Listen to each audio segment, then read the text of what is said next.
സാധാരണ മനുഷ്യരുടെ ഏറ്റവും വലിയ ആഗ്രഹമാണ് സ്വന്തമായൊരു വീട് ഉണ്ടാകുക എന്നത്.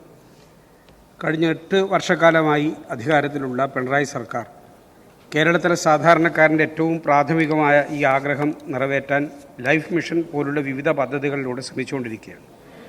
4,27,736 വീടുകൾ പൂർത്തിയാവുകയും 1,11,306 വീടുകളുടെ പണി നടന്നുകൊണ്ടിരിക്കുകയുമാണ് എന്നാണ് ഗവൺമെൻറ് പ്രഖ്യാപിച്ചിട്ടുള്ളത്. 5,39,042 വീടുകൾ കേരളത്തിൽ പൂർത്തിയായി വരികയാണ്. എന്നാൽ നിലവിലുള്ള പല നിയമങ്ങളുടെയും നിർവഹണത്തിലെ ചില പോരായ്മകൾ കാരണം നിരവധി സാധാരണക്കാരാണ് പ്രയാസം അനുഭവിക്കുന്നത്. വീട് നിർമ്മിക്കുന്നതിന് പെർമിറ്റ് എടുക്കുന്നതിന് ഭൂമിയുമായി ബന്ധപ്പെട്ട ചില പ്രധാന ക്ലിയറൻസ് ആവശ്യമാണ്. ഡാറ്റാ ബാങ്ക് വിഷയം, നിലം വിഭാഗത്തിൽ വരുന്നത്, CR സെറ്റ്, പരിസ്ഥിതി ദുർബല പ്രദേശങ്ങൾ, ഇടുക്കി പോലുള്ള മലയോര ജില്ലകളിലെ വിശേഷിച്ച് മൂന്നാർ പ്രദേശത്ത് സവിശേഷമായിട്ടുള്ള വിഷയങ്ങൾ. സർ, 2008 നെൽവയൽ തണ്ണീർത്തട നിയമപ്രകാരം ഡാറ്റാ ബാങ്കിൽ വരുന്ന ഭൂമികളിൽ ചിലത് വയൽ സ്വഭാവമില്ലാത്തതാണെങ്കിൽ പോലും തെറ്റായി ഡാറ്റാ ബാങ്കിൽ ഉൾപ്പെട്ടത് മാറ്റിയെടുക്കുന്നതിന് വലിയ കാലതാമസം വരുന്നുണ്ട്.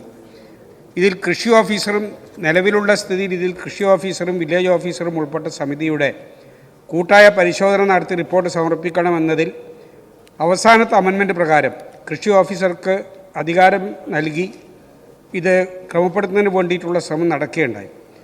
പക്ഷേ വലിയ നിലയിലുള്ള പ്രായോഗിക ബുദ്ധിമുട്ടാണ് ഈ കാര്യത്തിൽ ഉണ്ടായിക്കൊണ്ടിരിക്കുന്നത് എന്നുള്ളതാണ് പൊതുവിലുള്ള അനുഭവം. ഡാറ്റാ ബാങ്കിൽ വരാത്ത മറ്റൊരു സ്ഥലവും സ്വന്തമായോ പങ്കാളിക്കോ ഇല്ലാത്തവർക്ക് വീട് നിർമ്മിക്കുന്നതിന് പഞ്ചായത്തുകളിൽ 10 സെൻറ്റും നഗരസഭകളിൽ 5 സെൻറ്റും നികത്താൻ കൃഷി ഓഫീസർ മുഖേന അപേക്ഷ നൽകി പ്രാദേശിക നിരീക്ഷണ സമിതിയുടെ ശുപാർശ പ്രകാരം ജില്ലാതല സമിതി പരിഗണിച്ച് അനുവദിച്ചു കൊടുക്കാൻ 2008 നിയമത്തിലെ വ്യവസ്ഥയുണ്ട്. പ്രസ്തുത ഭൂമി നികത്തുന്നത് മൂലം ആ പ്രദേശത്തെ കൃഷിയെ ദോഷകരമായി ബാധിക്കരുത്, നീരൊഴുക്കിനെ തടസ്സപ്പെടുത്തരുത് എന്നീ വ്യവസ്ഥകൾ പാലിക്കണമെന്നുമുണ്ട്. ഇങ്ങനെ വരുന്ന ഭൂരിഭാഗം അപേക്ഷകളും നിരസിക്കപ്പെടുന്ന നിലയാണ് പൊതുവിൽ സ്വീകരിച്ചു വരുന്നത്. പിന്നെയുള്ളത് നിലം കാറ്റഗറിയാണ്. റവന്യൂ രേഖകളിൽ നിലം വരികയും എന്നാൽ സൈറ്റിൽ പറമ്പിൻ്റെ സ്വഭാവത്തിൽ വരുന്നതുമായ ഭൂമിയാണ് മഹാഭൂരിപക്ഷവും. ഇങ്ങനെയുള്ള കേസുകൾ കേരളത്തിൽ ലക്ഷക്കണക്കിന് കാണും. ഇത് നിലവിൽ നിയമാനുസൃതമായ രീതിയിൽ അപേക്ഷ നൽകിയാൽ മാറിക്കിട്ടാൻ 4 മുതൽ 6 മാസം വരെ വേണ്ടി വരുന്നുണ്ട്. വലിയ വില്ലേജുകളിൽ ഒരു വർഷം ഏകദേശം 1000 മുതൽ 1500 വരെ അപേക്ഷകൾ ഈ ഗണത്തിൽപ്പെട്ടതുണ്ടാകുന്നുണ്ട്. ഇത് തരം മാറ്റി നൽകാനുള്ള അധികാരം RDOമാരെ കൂടാതെ ഡെപ്യൂട്ടി കളക്ടർക്ക് നൽകിയെങ്കിലും താഴെ തലത്തിൽ എല്ലായിടത്തും ആ വേഗത വന്നിട്ടില്ല. CR സെറ്റ് വിഷയത്തിൽ നിലവിലെ വ്യവസ്ഥകൾ പ്രകാരം സങ്കീർണമാണ്. 2019 വിജ്ഞാപന പ്രകാരം ചില ഇളവുകൾ ലഭിച്ചിട്ടുണ്ടെങ്കിലും പുതിയൊരു കെട്ടിടവും എടുക്കാൻ കഴിയാത്ത അവസ്ഥയാണ് നിലവിലുള്ളത്. പരിസ്ഥിതി ദുർബല പ്രദേശമായി മാറ്റപ്പെട്ട സ്ഥലങ്ങൾ, ഇവിടെയും പല പ്രശ്നങ്ങളും നിലനിൽക്കുകയാണ്. ഇടുക്കി പോലുള്ള മലയോര ജില്ലകളിലെ പ്രശ്നങ്ങൾ, ഉദാഹരണം മൂന്നാർ പ്രദേശം, അവിടെ ചില വില്ലേജുകളിൽ ആദ്യം തന്നെ റവന്യൂ വിഭാഗത്തിന് NOC വാങ്ങിയാൽ മാത്രമാണ് കാര്യങ്ങൾ നടത്തി മുന്നോട്ടേക്ക് പോകാൻ പറ്റുന്നത്.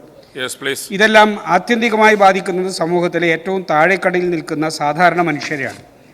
ഗവൺമെൻറ്റിൻ്റെ ഭവന നിർമ്മാണ പദ്ധതിയിൽ ഉൾപ്പെട്ട് ആശ്വാസമായി വീടെടുക്കാൻ തുടങ്ങുമ്പോഴാണ് ഈ നൂലാമാലകൾ കടന്നു വരുന്നത്.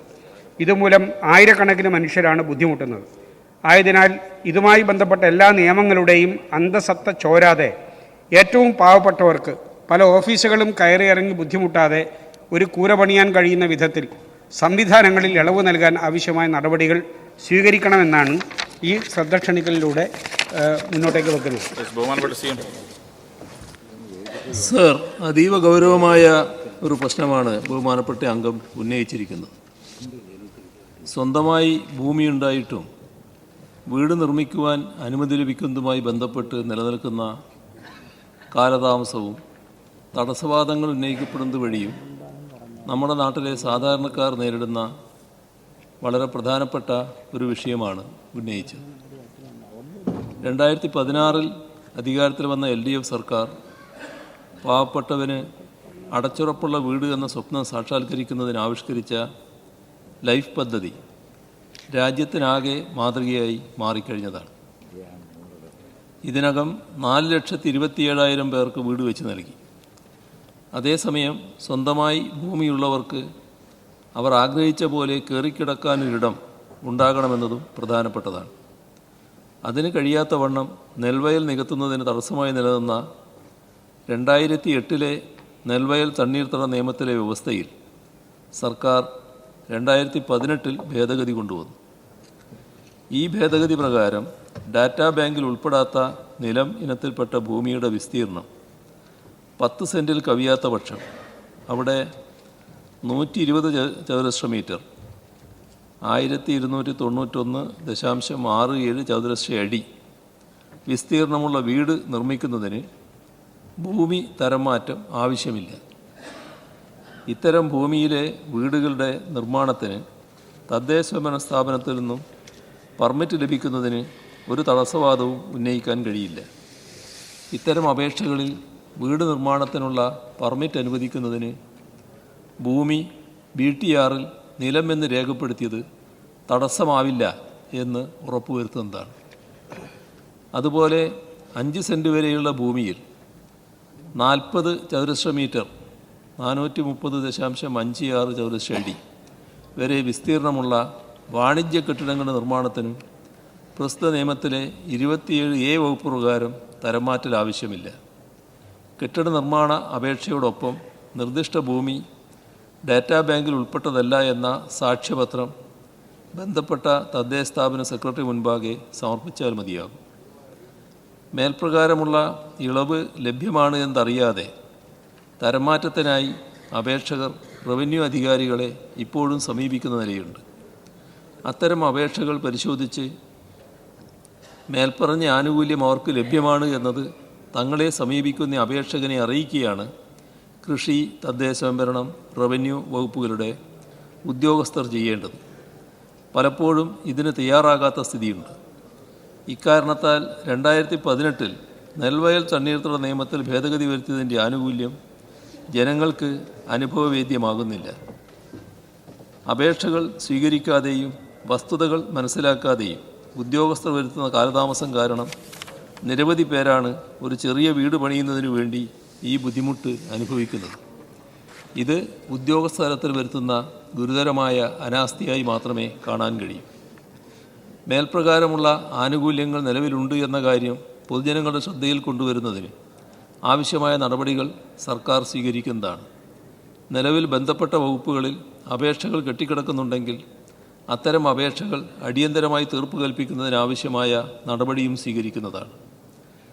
നെൽവയൽ തണ്ണീർത്തട നിയമം നിലവിൽ വന്ന 2008 ഉടമസ്ഥാവകാശം ഉണ്ടായിരുന്നതും ഡാറ്റാ ബാങ്കിൽ ഉൾപ്പെട്ടതുമായ നെൽവയലിൻ്റെ ഉടമസ്ഥനോ അയാളുടെ കുടുംബത്തിനോ വീട് വെക്കാൻ പറ്റിയ സ്ഥലം സ്വന്തം ജില്ലയിൽ ഇല്ലാത്ത പക്ഷം ഗ്രാമപഞ്ചായത്തിൽ 10 സെൻറ്റും നഗരപ്രദേശങ്ങളിൽ 5 സെൻറ്റും നിലം വീട് വെക്കാൻ അനുമതി ലഭിക്കും.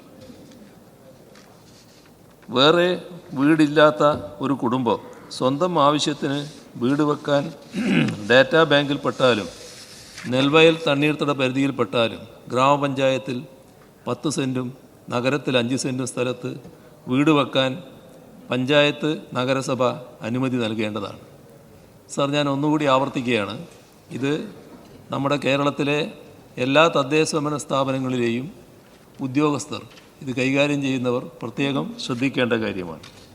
വേറെ വീടില്ലാത്തൊരു കുടുംബം സ്വന്തം ആവശ്യത്തിന് വീട് വെക്കാൻ ഡാറ്റാ ബാങ്കിൽപ്പെട്ടാലും നെൽവയൽ തണ്ണീർത്തട പരിധിയിൽപ്പെട്ടാലും ഗ്രാമപഞ്ചായത്തിൽ 10 സെൻറ്റും നഗരത്തിൽ 5 സെൻറ്റും സ്ഥലത്ത് വീട് വെക്കാൻ അനുമതി നൽകുക എന്നത് എല്ലാ ഉദ്യോഗസ്ഥരും ചെയ്യേണ്ട കാര്യമാണ്.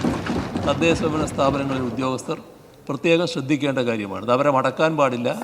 ഓരോ കാരണവും പറഞ്ഞ് മടക്കലാണ് തങ്ങളുടെ ഉത്തരവാദിത്വം എന്ന് കരുതാൻ പാടില്ല. അർഹതപ്പെട്ടവർക്ക് സമയബന്ധിതമായി അനുമതി നൽകുന്നതിൽ വീഴ്ച വരുത്തുന്ന ഉദ്യോഗസ്ഥർക്കെതിരെ കർശന നടപടി സ്വീകരിക്കുകയും ചെയ്യും. ക്വസ്റ്റ്യൻ സർ, വീട് നിർമ്മിക്കുന്നതിന് പല ഓഫീസുകളും കയറിയിറങ്ങുന്ന സ്ഥിതിയിൽ മാറ്റം വരുത്തി ഒരു ഏകജാലക സംവിധാനം പോലുള്ള സൗകര്യം ഉണ്ടാക്കുന്നതിന് നടപടി സ്വീകരിക്കുമോ? സർ, ഇതിന് ഏകജാലകമൊന്നും ആവശ്യമില്ല. ഈ 10 സെൻറ്റും 5 സെൻറ്റും എന്ന് പറയുന്നത് ഒരു പരിധിയാണ്. ആ പരിധിക്കുള്ളിൽ എനിക്ക് വേറെ വീടില്ല. ഞാനൊരു അപേക്ഷയായിട്ട് ചെന്നാൽ അത് കൊടുത്തിരിക്കണം. തദ്ദേശ ഭരണ സ്ഥാപനങ്ങൾ അത് കൊടുത്തിരിക്കണം. അതാണ് ഇപ്പോൾ പറയുന്നത്.